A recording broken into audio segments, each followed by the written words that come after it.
જામનગર શહેરના પીએન માર્ગ પર આવેલ ડોમિનોઝ પિઝામાંથી ઓર્ડર કરેલ પિઝામાંથી મરેલી માખી નીકળી છે। નાગનાથ ગેટ પાસે રહેતા કપિલ સોઢા નામના યુવકે 6 પિઝા ઓર્ડર કર્યા હતા, જેમાંથી એક પિઝામાં મરેલી માખી નીકળી હતી। યુવકે ફૂડ શાખાનો સંપર્ક સાધી ફરિયાદ કરી હતી। ત્યારબાદ ફૂડ શાખા દ્વારા ડોમિનોઝ પિઝામાંથી ચેકિંગની કાર્યવાહી હાથ ધરવામાં આવી છે।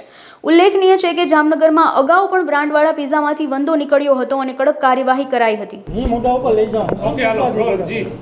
રાજનભાઈ સોઢા નામના ગ્રાહક દ્વારા અત્રે ડોમિનોઝ પિઝામાંથી ગઈકાલ રાતના પિઝા ઓનલાઈન મેળવ્યા બાબતે તથા પિઝામાં મરેલી માખ બાબતેની અત્રેની ઓફિસે ઓનલાઈન ફરિયાદ કરતા જામનગર મહાનગરપાલિકાની ફૂડ વિભાગ દ્વારા અત્રે લખોટા તળાવ પાસે આવેલ ડોમિનોઝ પિઝામાં રૂબરૂ તપાસ કરી આ પેઢીમાં તપાસ કરતા તપાસ દરમિયાન પેકિંગથી સર્વિસ દરમિયાન આવી મરેલી માખી પરી હોય એવું જણાઈ આવતા પેઢીને ₹10,000ની પેનલ્ટી કરી અને આ બાબતે ધ્યાન રાખવા તથા હવેથી આવા કોઈ કિસ્સા ન બને તે અંગે તાકીદ કરવામાં આવેલ છે।